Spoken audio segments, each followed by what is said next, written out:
Minasan, genki mabuhay! And welcome to my first vlog. Ako nga pala si Ken, nandira dito sa Japan, 14 years na po. So, nandito ako ngayon para i-share sa iyo kung magkano ba ang cost of living sa Japan. Mura ba dito o mahal? I-share ko sa inyo yung this month na monthly gastos namin, kung may natitira pa o wala. So, hindi natin patagalin. So number 1, bahay. 61,406 yen. So, kasama na po yung parking doon. So, dito sa apartment na to, bali, ano siya, 2 LDK. So, dalawang kwarto. Living and dining. Medyo malaki naman siya. Then, the next is yung electricity, gas, sa yung cellphone namin mag-asawa ng dalawa. So, next, yung internet is 4,376 yen. Then, yung Netflix, yung pinakamurang plan ata yung sinubscribes namin. So, 1,296 yen. Tapos, bali yung tubig namin kasi, sakto, this month dumating. Every 2 months kasi ang dating ng tubig. So, bali, 12,660 yen. So, bali, lumalabas na 6,000 siguro. Kada buwan na kinonsuma namin. So, yung health insurance ng aking wife is 6,500 yen. Then, yung food allowance, saka yung mga kailangan namin dito, yung sabong panlabat, toothpaste, ano ba, shampoo. Kasi yung mga kailangan dito sa loob ng bahay. So, gata sa anak ko, diaper. So, nung pinenta ko siya, so, yung nakaraang gastos namin, is umabot ng 50,000 yen. So, bali yung allowance namin para doon sa mga yun is around 50,000 to 60,000 per month. Then, ito yung total niya. So, 162,450 yen. So, medyo malaki, diba? So, dumaan naman tayo dun sa aking sweldo. So, mamaya ima-minus ko. So, tingnan natin kung magkano yung natitira. So, actually, itong sweldo ko medyo private to, pero syempre share ko na para magkaroon kayo ng idea, di ba? Kasi marami kasi dito sa Japan, sabi nila, mahal, ang kumbaga cost of living dito, trabaho ng trabaho, bayad ng bayad. So, bali, ito yung take-home pay ko na. Kumbaga, kinaltasan na ito ng taxes, yung health insurance ko, yung pension, yun. So, may taon na ito, meron ako city tax na binabayaran. So, medyo malaking taltas sa akin. Umaabot siya ng, checking ko dito. Ngayon, ang taltas sa akin is umabot ng kulang 6 na lapad or 60,000 yan. So, ito yung take home pay ko is 209,805 yen. So, kung convert mo sa peso ngayon, kulang-kulang mga 100,000, no? Laki, di ba? Ito na, minus mo yung kanina. So, 162,450, di ba? So, ima-minus ko yun. So, ang matitira na lang is 47,335 yen. So, anyway, kahit pa paano may natira pa, di ba? So, ito, we're living, kumbaga, parang tight budget ngayon. Kasi medyo mababa yung sahod ko compare last year na. Marami akong overtime. Before napasok ako sa factory nito, I was a full-time band. So, may banda ako dito sa Japan. So, ngayon, every weekend lang ako nagiging. So, malaking tulong. Kumbaga, pandagdag sa budget na mayroon ka side job or side gig na ginagawa sa pagbabanda ko. So, napakalaking tulong niya. So, kahit pa paano, kahit ganun lang kaliit yung sweldo ko. Actually, marami pang mas malalaking sweldo sa akin. Pero, kung pakikigay mo yung story nila, as nila sila natitira.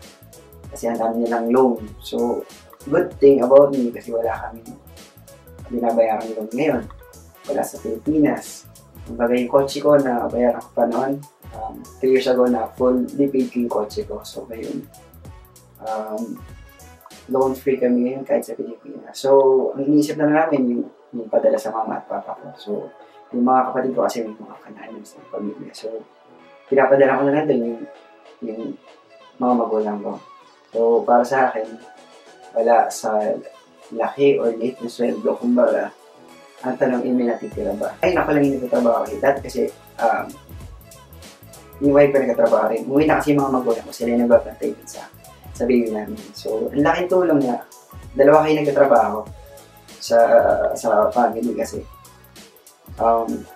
Sobrang gaan, at least may naitatanim pa kayo para sa inyong ipon or investment.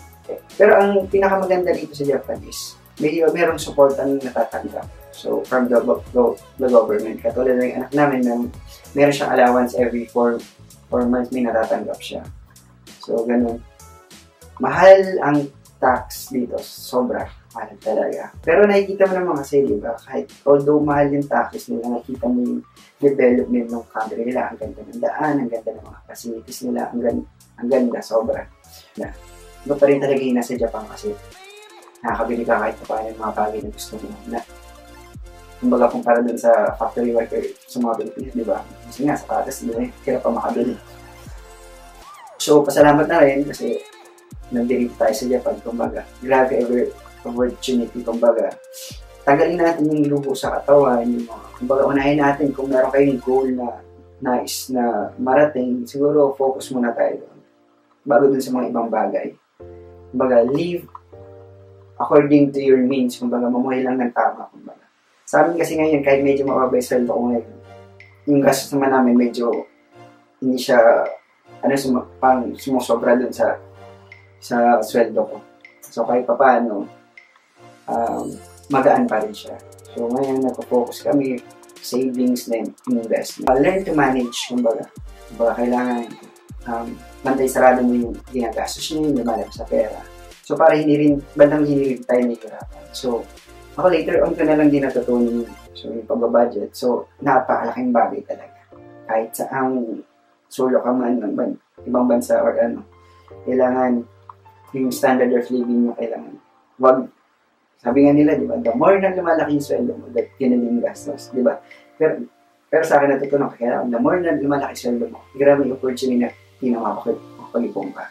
Saka na yung luho, saka na yung whatsoever na pinakagastosan yun. So sa pagsisave naman, ako muna sa maliit, hanggang sa makasanayan mo nag-save ng kasi makikita mo matutuwa kapag nag-iipon ka. Kahit siguro 5,000 or isang lapad kada buwan. O sabihin na natin maliit yun kung isipin yun, diba? Pero pag nakikita nyo nakakaipon kayo, doon ka lalo makamotivate, kumbaga magiging habit nyo palaki yung savings mo. Hanggang sa 5 lapad yung dalagin sa bangko, 10 lapad. So, pinakamahirap na talaga yung magsimula ako. Diba?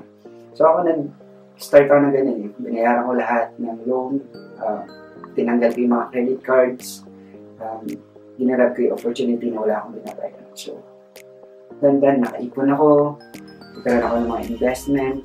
So, nakikita mo yung pera mo is lumalago. Parang ang sarap sa feeling. So, ngayon yung una talaga, sobrang hirap. Ngayon parang, nag-i-enjoy na lang ako na, nabibili yung gusto mo. Actually, setup ko nga ito kasi setup ko lang siya. So, kung may kita nyo dati sa apartment namin, walang gamit doon. So, hindi ako bumili ng mga gamit. Nung lumipat kami doon, as in talagang parang aalog-alog kasi wala akong binili ng gamit. Kumbaga, hinintay ko munang ma-reach ko yung goal dun sa savings ko. Ma-reach ko yung hindi ataw na 6 month na meron kang emergency fund. Tapos savings, yun. Kumbaga, inuna ko man yun bago kami bumili ng mga TV, mga lamesa, So, nagipod muna ako, then saka kami bumili ng mga gamit. One time, itutur ko kayo sa bahay ko, sa apartment namin, para makita niyo kung gaano kalaki. Kailangan lang talaga, konting pinasinturon nga lang. Kumbaga, kung gusto niyo may marating, kumbaga, yung goal niyo, ma-reach niyo, kailangan konting higpit lang talaga, sinturon. Yun lang yung maipapayo ko sa inyo. Kasi kung susundin niyo yung standard of living, kung nagagaya ka sa mga hapong, diba? Wala talaga mangyayari sa inyo. Kumbaga, mapupunta lang talaga sa bayarin. So, sa akin, yun lang, share ko lang sa inyo yung experience ko, kumbaga, yung mga gastos namin dito. Kahit paano pa naman years, kumpara, diba, sa Pilipinas, masasarap pa rin talaga ng dito siya para mapalit ka rin tayo. I hope nagustuhan yung video ko and hopefully mag-improve kasi ito yung first ever vlog ko. So, please subscribe or hit the like button. So, marami pa ako pwedeng share. So, music, travel, foods, So, sama-sama na sa channel nito. And I hope makita ko yun sa second videos ko. So, yun lang po. Maraming salamat. Okay, mata na